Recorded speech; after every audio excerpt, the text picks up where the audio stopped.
Nesse vídeo, eu vou mostrar para você o que os maiores teólogos da atualidade, especialistas em Paulo, falam sobre Gálatas 4, verso 10, onde Paulo fala ali que não devemos guardar dias, meses, festas e anos. Um texto, inclusive, muito usado, né, para combater a guarda de dias como o sábado ou até mesmo o domingo, etc. Né? Então, nós vamos ver o que esses teólogos que não são adventistas falam sobre esse texto, e pode ser que você tenha entendido esse texto de forma equivocada. Tá? Então, primeiramente, a gente vai separar o estudo de hoje, vai ser um estudo objetivo, mas nós vamos separar em 3 partes. A primeira é o entendimento sobre lei, tá? O segundo é o entendimento de Gálatas 4 e o terceiro, a conclusão. Então, primeiramente, eu peguei aqui várias citações, tá, desses autores, e a primeira questão aqui, eu já falei num outro vídeo, eu concordo 100% com o Iago Martins, sobre a visão sobre a lei do Antigo Testamento e como que nós devemos olhar para o Antigo Testamento hoje como cristãos. Eu vou deixar o vídeo no card, tá? Então, o Iago Martins fala muito bem nesse sentido, e tem um vídeo meu que nós falamos ali, fazemos um react a esse vídeo dele. Então, basicamente, hoje, se você vai no meio protestante, você tem, principalmente por conta, né, do protestantismo passado, Calvino, Lutero, etc., a gente tem uma visão de lei onde ela pode ser dividida. Então, você tem a lei de Deus e você tem uma parte que é eterna e uma parte que não é eterna. Tá? Então, por exemplo, quando Cristo morre na cruz, a lei moral ela permanece, né? Então, por exemplo, os 10 mandamentos, etc. Né? E você tem a lei cerimonial.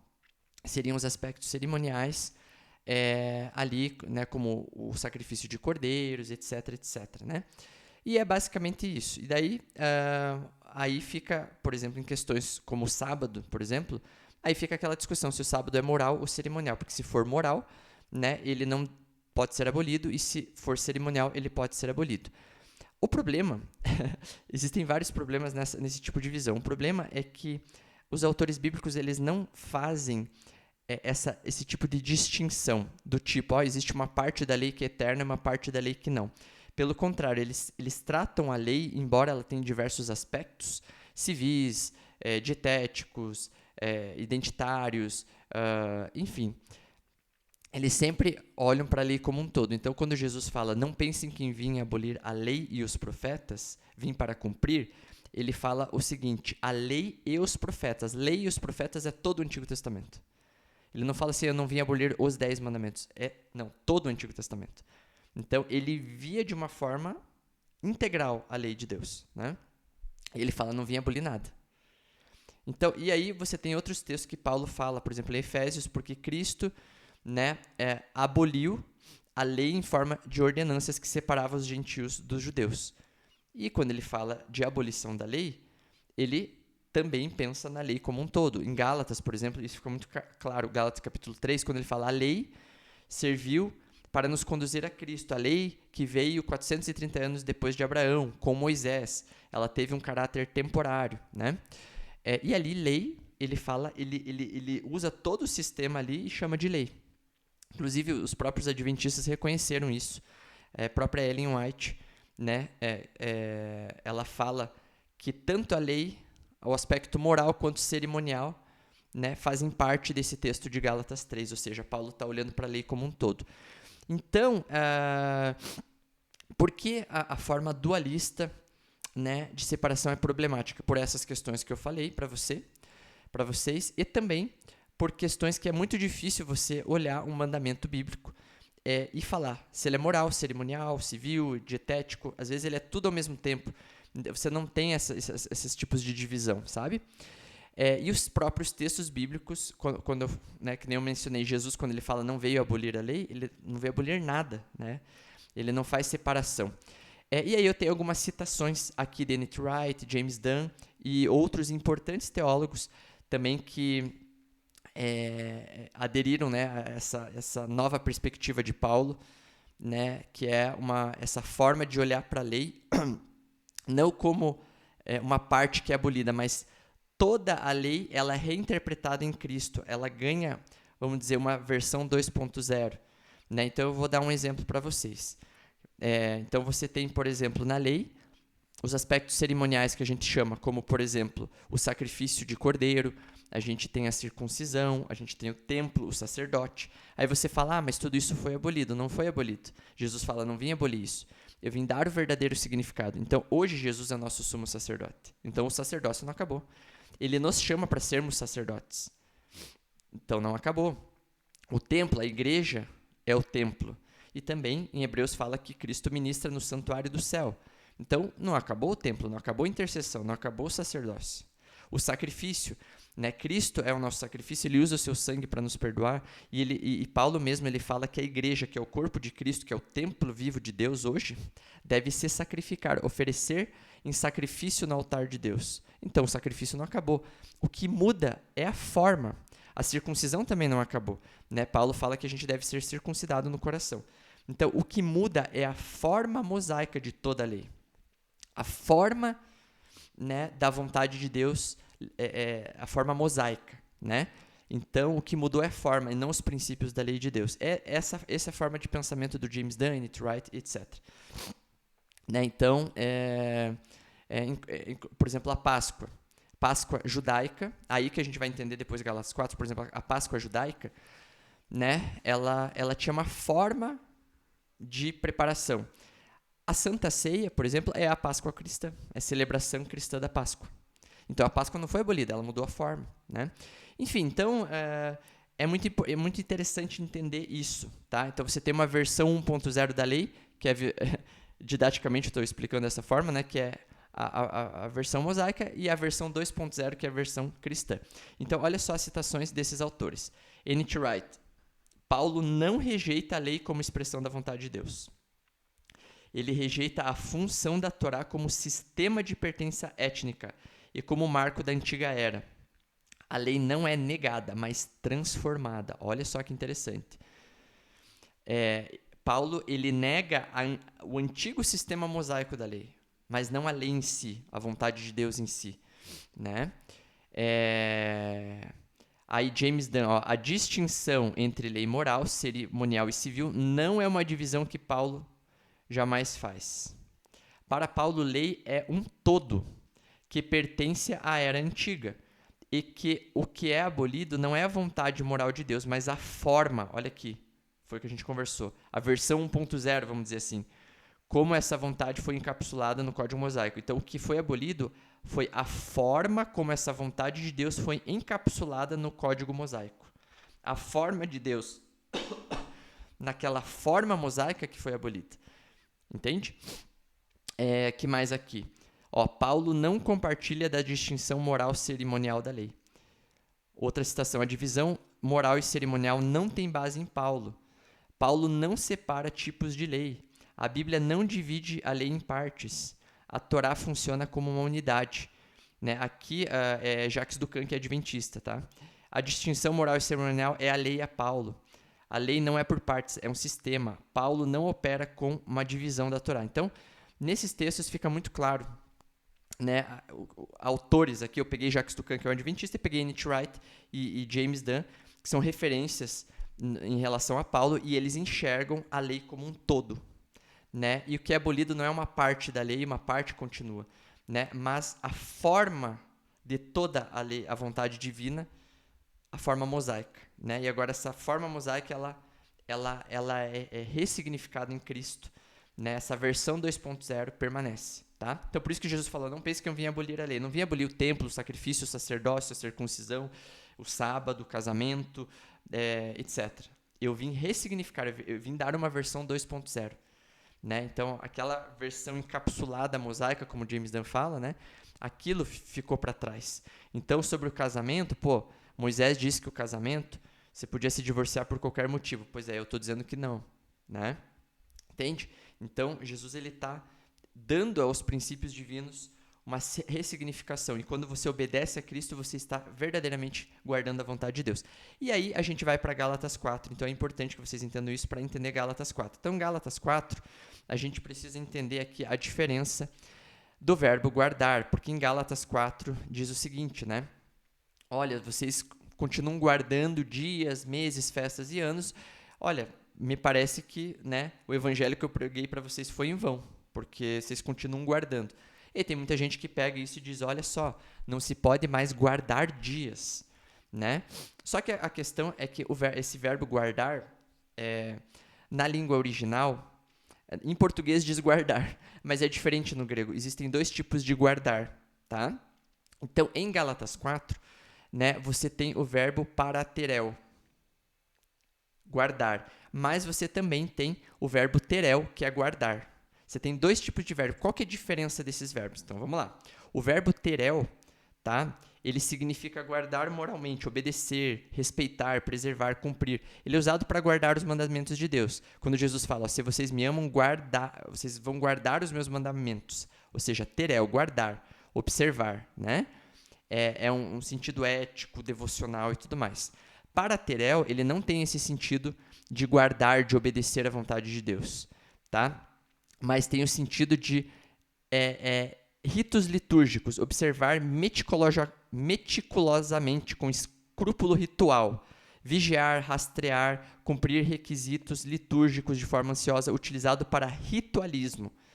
Né? Então, aqui a gente vai ver alguns autores que falam sobre Gálatas 4, verso 10, e é muito interessante. James Dunn, N.T. Wright, entre outros autores, o que eles dizem? O verbo ali em Gálatas capítulo 4, ele não é o verbo terel, de você guardar, observar ali uma celebração, né? Não, mas é o paraterel. É você guardar as prescrições ritualísticas do calendário judaico. Então, e o que eles falam? Eu vou mostrar as citações deles, é muito interessante. Eles dizem o seguinte, se Paulo ali estivesse indo contra a celebração, né, a celebração cristã, por exemplo, a Páscoa. A Páscoa fazia parte do calendário judaico, certo? Mas nós temos a Páscoa cristã. Cristo instituiu, é o que a gente chama de Santa Ceia. Então, a Santa Ceia é a celebração da Páscoa cristã. Então, quando Cristo, antes de morrer, eles estavam celebrando a Páscoa, e Cristo, ele dá o pão, o vinho, né, eles celebram e eles falam, eu quero que vocês façam isso em memória de mim até que eu venha. Então, ele institui, vamos dizer, uma celebração de guarda, ou seja, os cristãos devem guardar a Páscoa, né? Eles devem celebrar, é um dia de guarda para o cristão, né? Então, e todos os cristãos fazem a ceia, né, de Deus. E essa ceia, né, enfim, então, o que James Dunn e esses caras vão dizer? Eles falam, bom, se Paulo está indo contra você guardar um dia, uma celebração, né, então, Paulo estaria indo contra a própria Santa Ceia que foi instituída por Deus. E não é isso, a gente vê Paulo, né, praticando a Santa Ceia, tá? Então, olha só que interessante que eles dizem. Eles vão dizer que o verbo guardar representa você seguir as prescrições mosaicas, ritualísticas do calendário judaico, e não a celebração em si das festas. Né? Então, esse verbo, até porque em Gálatas 3, Paulo ele bate de frente dizendo que nós não devemos mais guardar a lei mosaica. Ele fala, a lei mosaica serviu até vir Cristo. Então, vindo Cristo, né, Cristo ele fez um upgrade, não é? Então, aquela versão 1.0, antiga, mosaica da vontade de Deus, acabou, porque agora Cristo tem algo superior. Né? E esse algo superior não é uma abolição dos princípios da vontade de Deus, pelo contrário, é a permanência desses princípios, mas numa versão superior. Né? Então, Paulo está indo contra a gente guardar a versão 1.0 da lei. E aí, ele em Gálatas 4, ele fala, vocês estão seguindo o calendário judaico na sua versão 1.0. Entende? Então, ele não está indo contra, por exemplo, o cristão guardar a Páscoa, que faz parte do calendário. Né? Que, ele é um dia de guarda, vamos dizer assim. Ele tem né? Ele é uma celebração, é uma festividade cristã e tudo mais. Ele não está indo contra isso. Né? Ele está indo contra você guardar a Páscoa 1.0, a Páscoa mosaica, cheia daqueles rituais ritualísticos, todas aquelas prescrições. Então, o verbo paraterel aqui está falando justamente dessas prescrições mosaicas, da qual ele fala em Gálatas 3 que já acabou. Né? Então, eu vou ler aqui o que esses teólogos, o que esses autores falam sobre esse verbo ali em Gálatas 4. Tá? Então, ele diz, James Dunn, o verbo paraterel aqui, né, sugere uma observância ritual escrupulosa. Não o simples guardar moral dos mandamentos, guardar a palavra de Deus, né? Guardar os mandamentos de Jesus, né? Paulo está pensando no calendário cultual judaico. F.F. Bruce, paraterel é um termo técnico para observância meticulosa do calendário judaico, dias festivos, luas novas, estações e anos sabáticos, né? J. Luz Martin, o ponto de Paulo não é que os gálatas tenham desenvolvido práticas devocionais, mas que estão adotando o programa judaizante de observância litúrgica. Paraterel implica um retorno ao sistema ritual. Então, todos esses autores concordam que Paulo está falando ali das questões rituais. Eu já vou entrar na questão do sábado, etc. aqui, tá? Douglas Mu. Paraterel deve ser entendido como observância ritual. Paulo não estaria condenando qualquer celebração cristã, mas o retorno às estruturas da Torá mosaica. É isso que a gente falou, né? A observância nos moldes mosaicos, tá? Olha só, outro autor aqui. Paulo está criticando não o descanso semanal. Aqui entra o sábado, né? Ou celebrações cristãs, mas a submissão ao calendário judaico como sistema, calendário judaico, mosaico, né? O verbo paraterel normalmente se refere à observância de regras rituais. James Dunn, novamente, olha só. Se Paulo estivesse abolindo toda forma de celebração de dias religiosos, então estaria proibindo a própria reunião cristã para o partir de pão, o que é absurdo. O alvo é o calendário mosaico como sistema. Então, olha só, mais uma vez, James Dunn aqui também falando, né? Se Paulo está abolindo toda forma de celebração de dias religiosos, né, como o autor falou aqui, ou o próprio descanso semanal, da qual a gente vai observar que Paulo continuava, né, ali e tudo mais, ele estaria indo contra o que ele mesmo disse, porque Paulo, né, ele como um judeu cristão, ele descansava semanalmente no sábado. A gente vê isso em Atos 18, verso 4. Paulo trabalhava lá de domingo a sexta, mas no sábado ele não trabalhava, ele se dedicava à obra missionária, né? Então ele separava esse dia como um descanso semanal. Mas Paulo não observava todas aquelas prescrições mosaicas. Então ele permaneceu com o princípio edênico do sábado, do descanso semanal, né? Mas não aquelas prescrições mosaicas, que você tinha que fazer rituais, sacrifícios e tudo mais. E é contra isso que ele está indo contra, né, em Gálatas 4. N.T. Wright. Paulo não poderia estar criticando a prática cristã da ceia do Senhor, ou reuniões regulares, que são os descansos semanais, reuniões semanais, né? Ele critica o retorno ao calendário judaico como marcador de identidade. F.F. Bruce. Seria insustentável pensar que Paulo desaprovava qualquer celebração de dias. A igreja primitiva desde cedo tinha celebrações regulares. O foco é o sistema judaico. Então, gente, mais alguns textos aqui, né? Paulo não censura práticas cristãs. Aqui eu estou pegando autores não adventistas, tá? Só para ficar claro. Paulo não censura práticas cristãs, mas a reconstrução de um sistema judaico de pertença. O problema não são os dias, mas o judaísmo mosaico. Mais uma vez, aquilo que a gente conversou. E por último aqui, mais um autor, Paulo rejeita o retorno às práticas identitárias judaicas. A circuncisão, não a circuncisão do coração, mas a circuncisão da carne, o calendário, a dieta. Isso não exclui formas cristãs de celebração e de memória, né? Então, mais uma vez aqui, para ficar claro, né, em tudo isso que a gente conversou, o verbo ali, Paulo está indo contra a forma mosaica de celebração da Páscoa, a forma mosaica de celebração do sábado, de todos os outros calendários, de todos aqueles rituais, sacrifícios que tinham que ser feitos nesses dias. Então, isso é guardar. Então, em outras palavras, ele está falando assim: parem de fazer todos os rituais e práticas e ritualísticas e sacrifícios, tudo que a lei de Moisés ordena para esses dias, né? Então, parem de fazer isso. E hoje, nenhuma pessoa que guarda, seja o domingo, seja o sábado, pessoas que guardam a ceia, ninguém faz essas prescrições mosaicas, ninguém sacrifica, ninguém faz todas aquelas coisas, né? Então, nesse sentido, né, tanto adventistas como outros grupos religiosos que separam um dia para celebrarem, para se reunirem na igreja, eles não estão indo contra o que Paulo está falando em Gálatas 4. Até porque Paulo mesmo, né, ele separava dias na semana ali para celebração, para não trabalhar, né? como a gente já conversou, né? Paulo praticava a Páscoa cristã, a ceia. Então, Paulo ele guardava, vamos dizer, dias, mas guardava no sentido de terel, de observar, né? E não no sentido de paraterel, que é guardar a prescrição ritualística, tá?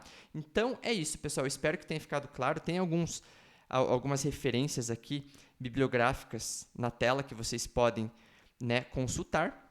Mas Gálatas 4, verso 10 não pode ser usado, né, ali para como tem sido usado muitas vezes por gente que não entende, né, o verbo grego, não entende o contexto, não entende nem essa questão da lei em Paulo, né? Então não pode ser usado ali para você abolir festividades cristãs ou mesmo a observância, um descanso semanal, reuniões semanais cristãs, né? Tá certo? E sim, a prática mosaica, tá? Como a gente já falou até aqui. Espero que tenha ficado claro para vocês. A gente vai fazer também outros vídeos sobre Romanos 14, que é um texto também mal compreendido. Colossenses 2,16 também, tá? Eu vou deixar o card na descrição, onde a gente fala do vídeo do Iago Martins, também que pode ajudar vocês a compreenderem mais esse assunto. Beleza, pessoal? É isso e até a próxima.